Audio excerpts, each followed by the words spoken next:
Good Monday morning, and welcome to a new week on the podcast, to a week we're devoting to the theme of knowing and following God's will. Today we look at the key to it all. Without this key in place, following God's will be, it'll be impossible, quite frankly. And then on Wednesday, we're going to look at an example of how one man proceeded with confidence in a very real-life decision that he had to make, knowing that he was following God's will. He knew it. It's a great story, and that's on Wednesday in APJ 1808. And then we'll end this week hearing from a super busy Christian man. How does he prioritize his life when he cannot get everything done? That's on Friday in APJ 1809. So we start the week talking about the key to knowing and following God's will. We'll get there, and we'll get there through a Bible question from a listener named Kyle. Hello, Pastor John. In Colossians 1:9, Paul uses the terms knowledge, wisdom, and understanding. Do these terms each have a different meaning? How do these three words relate to each other in the context of that passage in Colossians 1:9? Pastor John, what would you say to Kyle? Yes, I think they do have different meanings, and I think there's a practical usefulness in trying to understand the differences. But it's good to keep in mind, I step back and just let myself think about the difficulties of handling words like this, and I think that the way the human mind works and the way language works, it would be a mistake to think that words like knowledge or knowing, wisdom, understanding are so precise that they don't overlap with each other. They do overlap.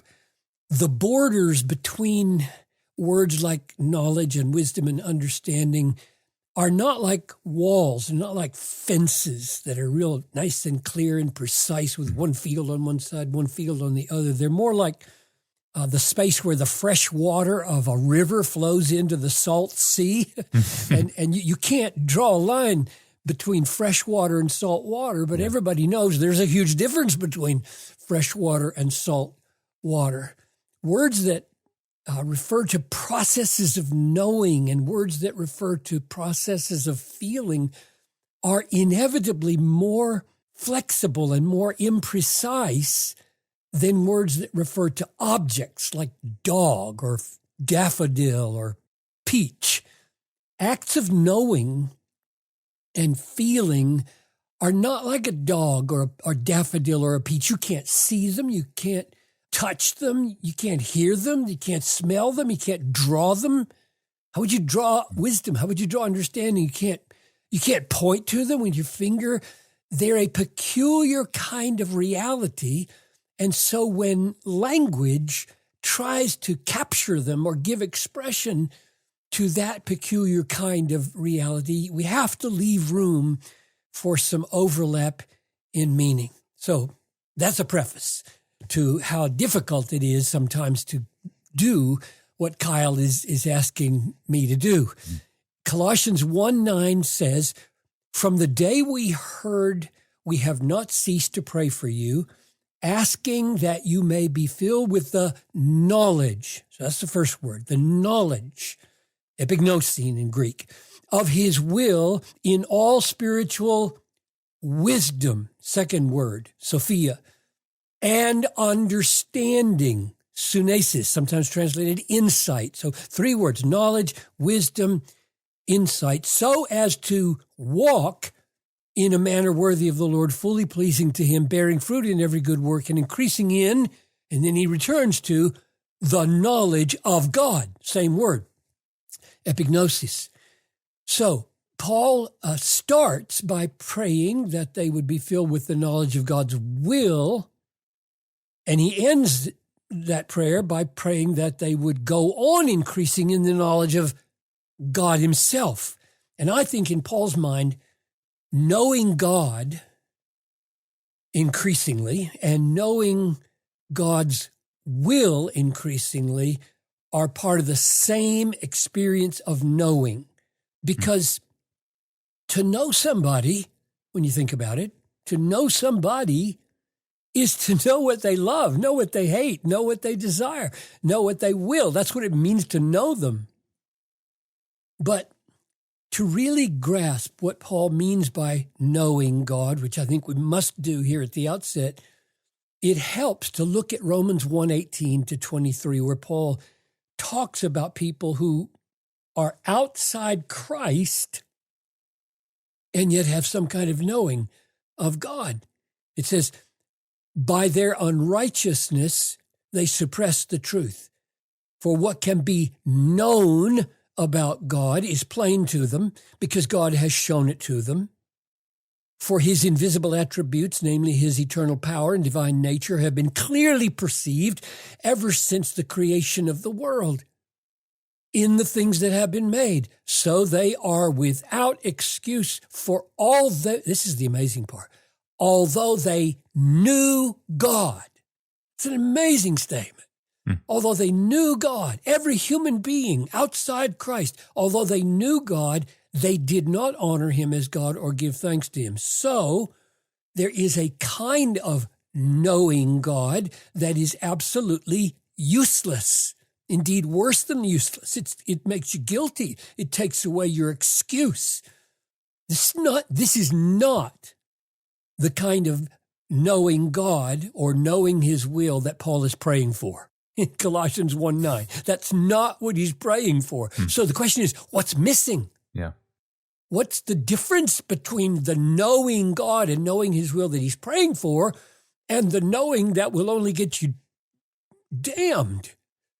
What's missing is precisely what Paul is praying for in Acts 1:9, namely that we would come to know God and know his will in or by spiritual wisdom and spiritual understanding. The word spiritual modifies both of those nouns, spiritual wisdom, spiritual understanding. And the key word is spiritual, which in Paul's language refers to something that is given by and formed by the Holy Spirit. It's not just a vague feeling of mysticism or something like that. It's a spirit, a Holy Spirit given, a Holy Spirit shaped wisdom and understanding. So what needs to happen so that the man of Romans 1 knows God the way Paul is praying for us to know God and his will in Colossians 1:9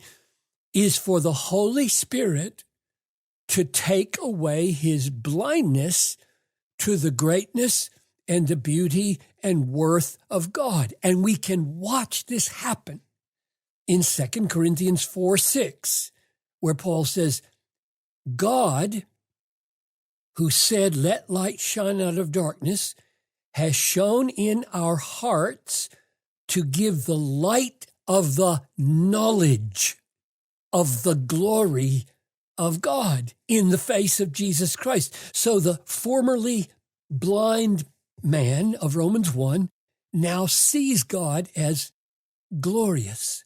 And a few verses earlier, 3:18, 2 Corinthians 3:18, Paul had said in describing this very miracle, this comes from the Lord who is the Spirit. So this miracle of seeing God for what he really is what Paul means in Colossians 1:9 by spiritual insight or spiritual understanding. When the Holy Spirit removes our blindness, we don't just know God as Romans 1 knows God, disapproving, suppressing. We know him as glorious, as infinitely valuable, as worthy of all our allegiance and trust and love. This is spiritual understanding, to know him like that. Now stir in the word wisdom, and specifically spiritual wisdom from Colossians 1:9. So let's go back to Romans 1, because Paul does just that. He stirs in the word wisdom. He's been describing the unbelieving person as knowing God and yet suppressing that knowledge and failing to thank God and glorify him. And now he describes this same failure in terms of foolishness and pretended wisdom. He says, they became futile in their thinking, and their foolish hearts were darkened. Claiming to be wise, they became fools, and then they do something which tells you what wisdom is all about. They exchange the glory of the immortal God for images resembling mortal man. So in Paul's mind, wisdom and foolishness relate not merely to whether we see things clearly, but whether we make choices or experience preferences which fit reality. If the darkened heart is not illumined by spiritual understanding, then the heart will act foolishly and make the absurd exchange of Romans 1:23, trading away God for something he made. That's foolish. That's crazy. And that's what the lack of wisdom does. Spiritual wisdom would never do that. Spirit-given understanding of the true worth of God leads to Spirit-given wisdom in not making absurd choices that involve treating other things as more valuable than God. So, in answer to Kyle's question, one way to describe the difference between spiritual wisdom and spiritual understanding is that spiritual understanding is the work of the Spirit enabling us to see reality, particularly God and His ways, His will, for what they really are, namely great and beautiful and valuable and wise, while spiritual wisdom is the effect of that spiritual understanding upon the way we evaluate things and the way we experience preferences in our preferring heart and the way we make choices that accord with or not, are in harmony with or not reality, and not the result of our former blindness. So when Paul prays in Colossians 1:9 that we would be filled with the knowledge of his will in all spiritual or by all spiritual wisdom and spiritual understanding, he's asking God to pour out his Holy Spirit upon us, and that more and more the Spirit would remove our blindness and the dimness of our ability to see God for who he really is. And then, as a fruit of that spiritual understanding, we would have spiritual wisdom that experiences preferences and makes choices that are in harmony with reality. And then, when those two are operating the way they should, we will be filled with a knowledge of God's will for our daily lives. So good. And speaking of these two things operating in the way they should, we're going to look at a very specific example of how this works next time on Wednesday. So thank you for joining us today. You can ask a question of your own, search our growing archive, or subscribe to the podcast, all at desiringgod.org/Ask Pastor John. So how do we make confident life choices that accord to God's will? We're going to take today's principles and see them work out in practice next time. I'm your host, Tony Reinke. We'll see you back here on Wednesday. Thanks for listening.